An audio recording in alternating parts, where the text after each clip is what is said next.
All right. Welcome to the Sedated Man. This is the Daughter series, part 2 of a 3-part series. We went over abuse in part 1, and today we're going over neglect. Now, a lot of people think that neglect and abuse are one and the same, and sometimes they can be, but really, most of the time, they're not. So, joining me today is Brenda Baker, my wife. Hello. Hi. So, she's going to get the same questions that anybody else would get. And I'm going to ask the same thing of anybody who's listening that I asked of the last interview. If you have questions for Brenda, she is more than happy to answer them. I would ask that you shoot those questions through me unless she wants to field them herself, as she does have a blog post of her own. So a little different than the last one. So with that, let's just go ahead and roll right into it as far as neglect goes. So now, not everybody that's listening knows who you are. So why don't you go ahead and tell everybody a little bit about yourself and your background? Okay. Well, my name is Brenda Baker, and I'm Mike's wife. And I guess I need to go all the way back to when I was young. When I was in first grade, I was told, or actually my parents were told, that I was dyslexic. And so because of that, in my time, they didn't really have a whole lot of anything set up to help kids that didn't learn like everybody else. And so what they did with me is they put me in with the mentally disabled kids. It was good because I learned a love for those kids that I would never have had otherwise. But it was bad because my peers really picked at me and told me how stupid I was, told me I was a retard. And I really took all of that to heart. And so moving forward, I was in what my peers called the retard room. Until I was, I had a few classes that I did outside of that room, but the rest of the time I was in there until I was a sophomore in high school. And at that point, they put me in regular classes. And so it was really I was a sophomore in high school. So really it kind of is part of my story because, I really internalized everything that happened with that. And then the neglect that I had really played against me when it came to further on in my life. But I'll let you kind of, direct the questions because I don't want to take over. So, oh, that's fine. So we're talking about neglect. And let me remind everybody, the whole idea behind this series, and I picked daughters because typically men are more emotionally attached to their daughters than their sons. I mean, this stuff can go for sons totally.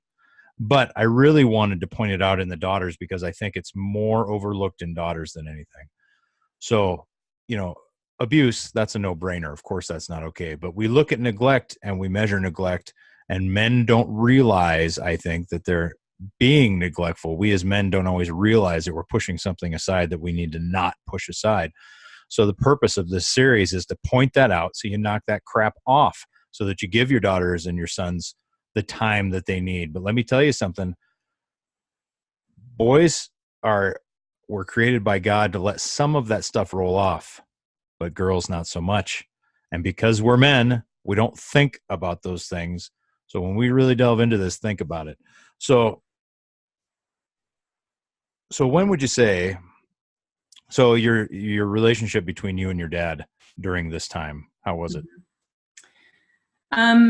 Well, it was really good until I started developing as a woman. There was a couple of different reasons, but my dad was kind of a workaholic. He had gotten injured when I was just little tiny and pretty much internalized the fact that he couldn't support his wife and his daughter. And so he became a workaholic because of that. And, just the fear and whatever really kind of became the story he told himself. He decided that I have to support my family. I have to be a good provider. And kind of that was, his era, because he's going on 75 in a couple of months here. And so his era, that's what they did. And when I got to be older, it switched drastically. So did I answer your question, or Well, maybe yeah. I'm I hurt? mean, but how old would you say you were when you first really noticed your dad stepping back? Well, at the time, I don't know if I really noticed that much because, I was starting to get interested in my friends and that sort of thing. So, but looking back, I would say I was probably around 11 or 12. Okay.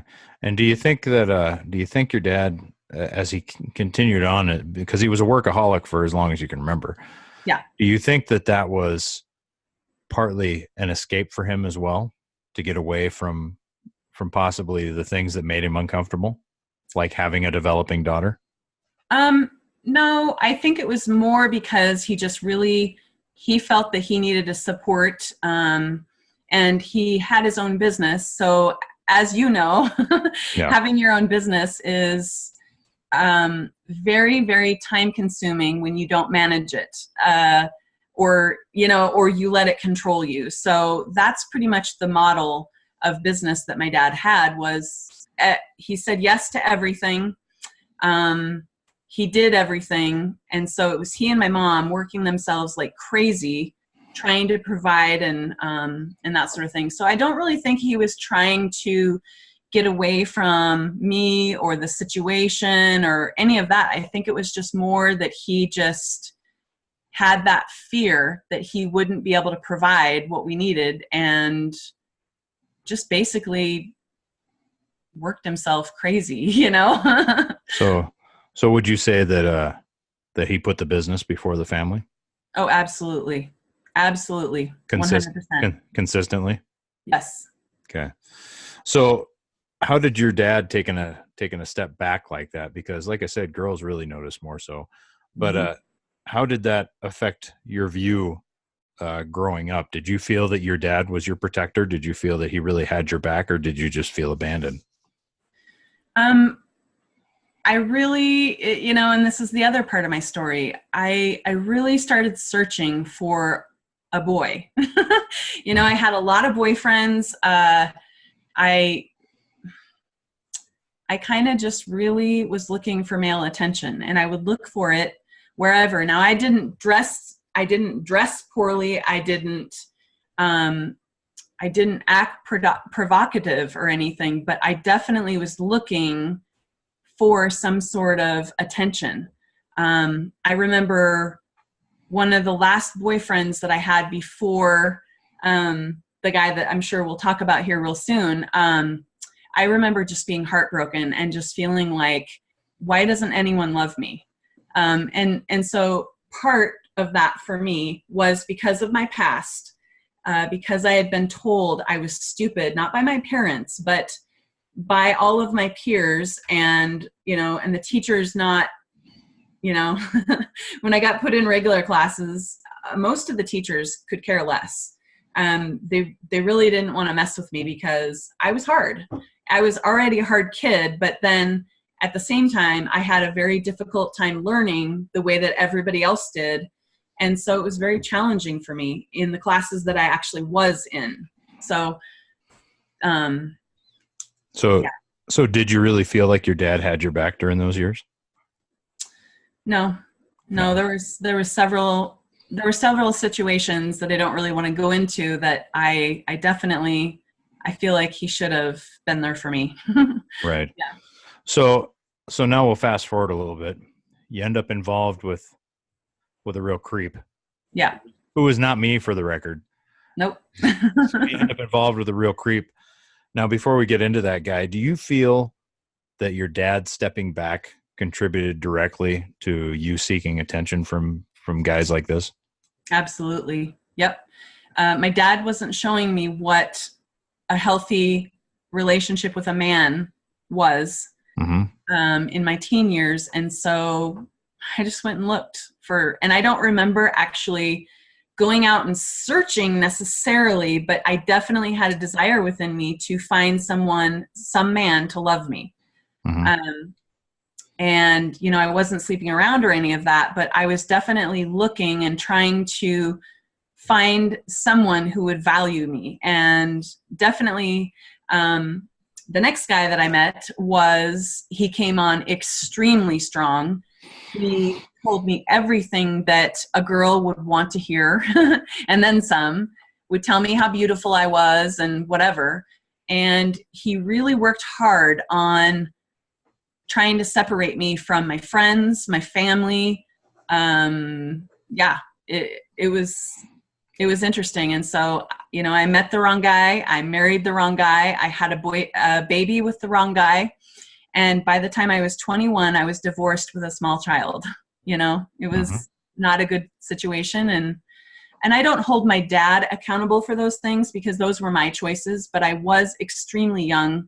I was 16, but I was probably more in the 14 mind frame. I definitely wasn't as mature as a 16-year-old.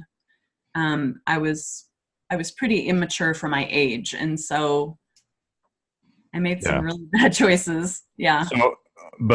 So back to how your dad, you didn't feel he had your back, and you feel that although you don't blame him for your poor choices because they were your poor choices, right? You feel that the lack of positive male role model directly contributed, but in addition to that, were you getting what you would consider a proper view at home of what a good marriage looked like also? No. No, my dad was so that bled from you right into his marriage with your mom then. Right. Yeah. Their marriage was they never like fist fought or anything like that, but it was definitely my dad spoke and my mom moved. I mean, he definitely was in control, and not always in positive ways. It was somewhat I don't know what I would call it. It was just, they had a very needy business. And so their business really took over a lot of their time, and they really didn't have, or didn't find, find the time to build the relationship. And I'm not saying that they didn't have a relationship, but, it definitely wasn't, how you and I do. Have chosen to do it. Yeah. So, see, this is one thing I just want to say right quick. This is where neglect gets real gray for some guys. They think, well, I got to work my butt off to provide. And I'll be the first one to say that's bullcrap, because I've worked my butt off, sometimes 3-4 jobs, to make sure that Brenda could stay home with the 5 boys that we had. And I don't regret doing that, but I actively took a role as husband and father anytime I was working. And this isn't a pat myself on the back thing. The point here is to show that neglect does not have to be a heavy hand, and it doesn't have, it's simply exactly that, neglect. You got a girl who now doesn't feel that dad has her back, wonders if he even really loves mom. Correct me if I'm wrong there. No, you're not wrong. Okay. So wonders if he even really loves mom, speaks, and people are supposed to jump, and really is guided by this whole, well, I got to provide for my family, and I guess that stops when I come home. Because what were his after work activities? So when he was home from work, he was pretty much always in front of the TV. We never ate meals together. It was always in front of the TV. If I wanted to see my dad, I had to go to his room with his TV, and if I was ever in trouble, I would get a lecture rather than him trying to walk alongside me and teach me and try to impart his wisdom on me. He would just talk at me. Right. Because he hadn't had a relationship with me, and so he didn't know how to deal with me. And honestly, our personalities really repelled in my teen years. In my teen years, I couldn't stand my dad. I seriously wanted to just get away from him as quickly as I could, because I felt like he would tell me to do one thing and then he would do something different. And so that was challenging, and that was hard, because I remember feeling so angry at my dad because I didn't know why he didn't love me. Mm-hmm. Has that thought changed? No. So that brings us to, how's your relationship with your dad now? It's difficult at best. Mm-hmm. Yeah, So, it's not good. It's honestly, I went and took care of my parents back in January. My mom had a full knee replacement, and my dad is now in a wheelchair, and so I had to, wash him and you know you know yeah. do personal care and take care of him and things like that. And I was like so excited because I thought it was going to be that one thing that was going to bring us together, and it didn't. It was actually a nightmare. Yeah. we just we just repel each other still. Mm-hmm. Just another side note to any men that are listening. Yes, her dad is difficult, but he's not a complete and utter jerk. He's not hard to be around. He's just very demanding. The whole point here is, if you're thinking to yourself, well, I'm not like that. Okay, if you're looking for things to judge yourself out of where you think you are, then you just need to deal with where you are. If you're trying to, wiggle your way to the side to say, well, that's just not me. That might be some me, but that's not all me. Okay, if it's some you, it still needs to change. It doesn't need to be all you. You don't need to be the retired old guy who sits in front of the TV and does nothing and is difficult and doesn't tell anybody he loves them. If you're even showing some neglect, it'll be years before you see it in your kids, and you'll live with that regret. So your dad, when's the last time your dad actually gave you a hug or even told you he loved you? I couldn't even tell you, it's been so long. Now, I don't say that to be a jerk or to even downplay her dad. Personal affection, personal touch, words like I love you. And by the way, if you say I love you to your kid and you're like, well, I encourage him every day, I tell him I love him. I love you is a statement of fact. It's not a set of encouraging words. It's something that should come out of your mouth every day. So it needs to be that, and then encouraging words as well. All right. Now you'll think, well, didn't we just do something? Like when it comes to time, when it was probably like 3 weeks. Okay. And you thought it was 3 days. You've got to get a grasp on your time. You've got to recognize your daughters and your sons absolutely need your presence. It's not that you work all the time. It's the fact that you're not present when you're not working. So, And just as a side note, I honestly can't remember any time my dad has ever told me he loved me. mm-hmm. I remember it written in cards, but other than that, I don't remember him ever telling me to my face that he loves me. Yeah. And very, very few hugs ever. Yeah. So then what have you done throughout your life to fill that void? Would you say that there's a void due to the lack of relationship with your dad somewhat? And not now because you're awesome, but This isn't about me. I can say whatever I want. This is my interview. Yeah, yes, definitely there was a void. Definitely there's been times where I've really wondered why. Mm-hmm. So then, do you still wish to? Now I know, of course, I'm your husband. I know that you feel the loss of a relationship with your dad, but have you ever wished that you had a relationship with him? Because he is difficult. He's not the easiest guy to get along with. He does like to lecture. He does like to tell you what to do. He is very controlling. But have you ever wished that you could have a relationship with your dad?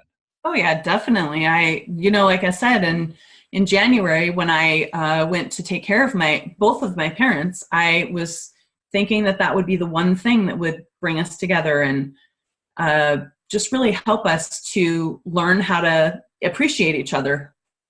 And it didn't. Yeah. Not even a little. Yeah.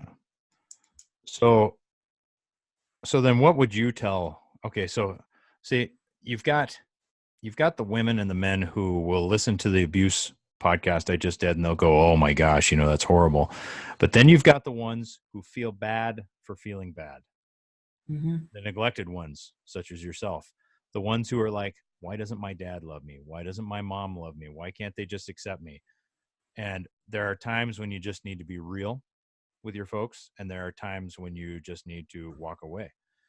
But the point here is neglect is every bit as much damaging as abuse. Now, abuse is horrible, and I'm not saying that the two are the same, but I'm saying that long term they can cause the same amount of damage. So, I mean, abuse last week found herself in the arms of another abuser. Okay. Here we have you, totally different situation, but a lack of love and attention, positive male attention from the father. And we find a woman in the exact same spot. Yeah. And I was definitely married to a very abusive man. Yeah. Mostly he abused me with his words, but that was not the only type of abuse that I sustained from him. So, it's neglect is so different than abuse from a parent, but it definitely has long-lasting results as well. And because of my past in school, I definitely took everything to heart, and I just thought I didn't mean anything to anyone, and that that my first husband would be the best that I could get. Mm-hmm. And he pretty much convinced me of that. He worked really hard on, working all of the ugly thoughts that would go through my head.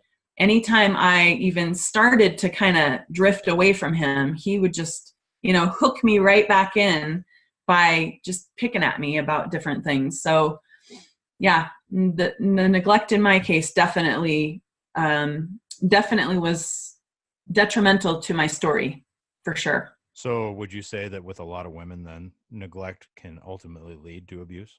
Absolutely. Because you don't know what a healthy man, what a relationship with a healthy relationship with a man looks like if your dad is stepping back.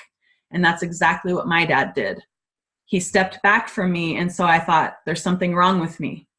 What's wrong with me? And so I would fix myself up more. And even to this day, I don't go anywhere unless I am so sick without my makeup on, because I think that I'm not pretty, and that definitely comes from always trying to make myself look the way I thought would. I don't know. It's so crazy. As a side note,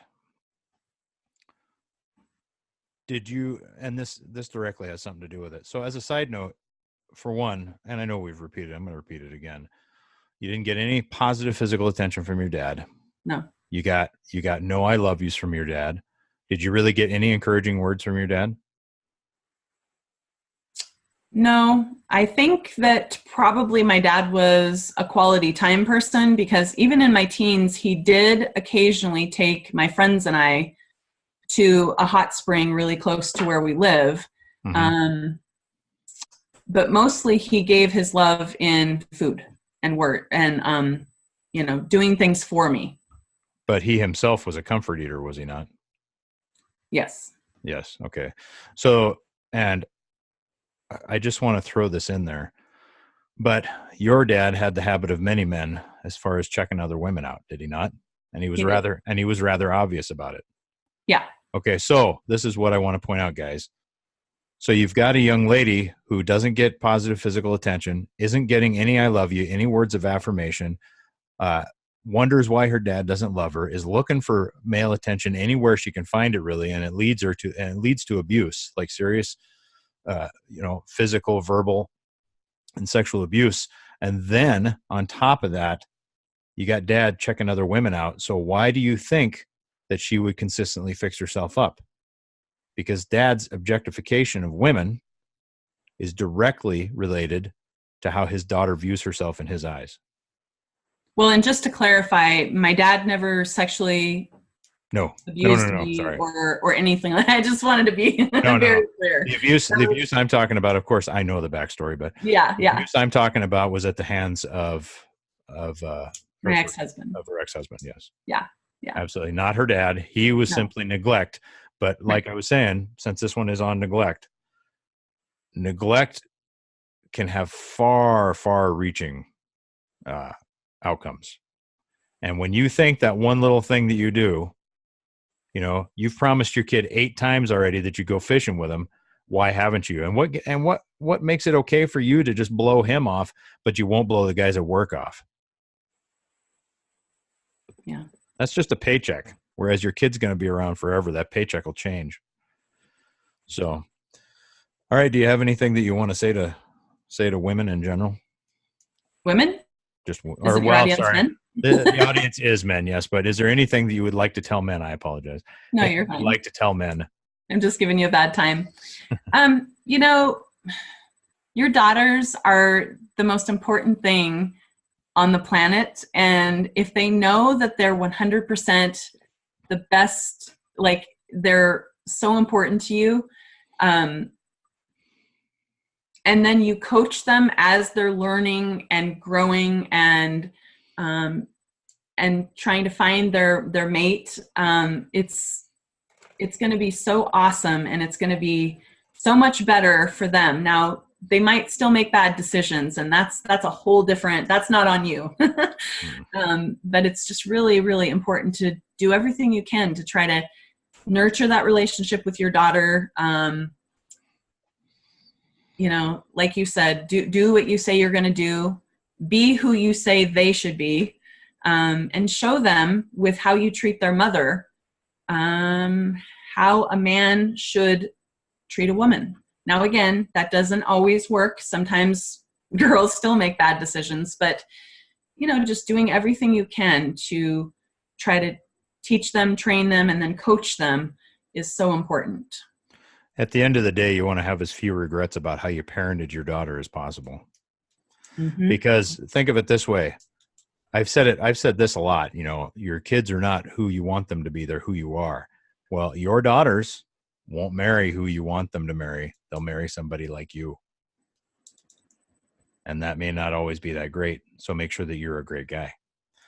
So the question of the hour, what's the one thing that you feel churches need to change? I've been thinking about that question all day today. I'm trying to decide what all I want to Everybody say. likes. Honestly, I really believe that churches need to do a better job teaching and training boys as they're young. Teach and train them how to speak. Teach and train them how to, you know, get a Bible study. This training is actually going to help them because it's going to give them confidence. And I really believe that when boys are taught to have confidence, they're better people, they're better men, they're better husbands. And I really see a lack in the churches today with regard to how boys are raised up. They're pretty much just, they're boys. And there's a lot of passes that are given not only by parents, but by, you know, church, you know, the church leaders. Boys will be boys. You know, how often do you hear that? And it's like, no, boys are whoever you as the parent and you as the church leader help them to be. Mm-hmm. They're gonna come up to the standard that you set as a parent and as a church leader. And so, you know, have parenting classes, teach people how to parent these boys, teach them what to do with their daughters. There needs to be a lot more teaching because honestly, people are getting their teaching from TV. Yeah. And it's not going so well. And we're going to lose the country if we're not more careful and more purposeful with how we teach and train those in churches. So that would be what I would say. Yeah, send those kids outside. Don't put them in front of the TV. All right, so I'm going to leave this one up to you. If you would like people to be able to find you, where can they find you? Well, I have a blog, and so if they wanted to email me, they could email me at brenda@momsmixedfamilyblender.com, or they can find me on social media. Okay, and it's also momsmixedfamilyblender.com. Right, yep. Except for Twitter, that's my name. Twitter's just Brenda? Yep, Brenda Baker, yep. All righty. All right, well, so neglect. It's nothing to put aside. It's nothing to shirk off. It's nothing to pretend it doesn't exist. It's something you need to friggin' deal with, and you need to quit I mean, you need to quit sedating. That's, this whole thing is about the sedated man. The whole point of the sedated man is that the sedated man will always look for an out. He will always look for someplace else to go, something that makes him feel better. And you know what? Kids are hard. You know what? I didn't need a manual to know that before I had one. All right. All I had to do was talk to other parents. If you're not sure what to do, find somebody in your church who has kids that behave in a manner you would like your kids to behave in, and talk to them. If for some reason you can't find those people, well, A, maybe it's time to look for another church.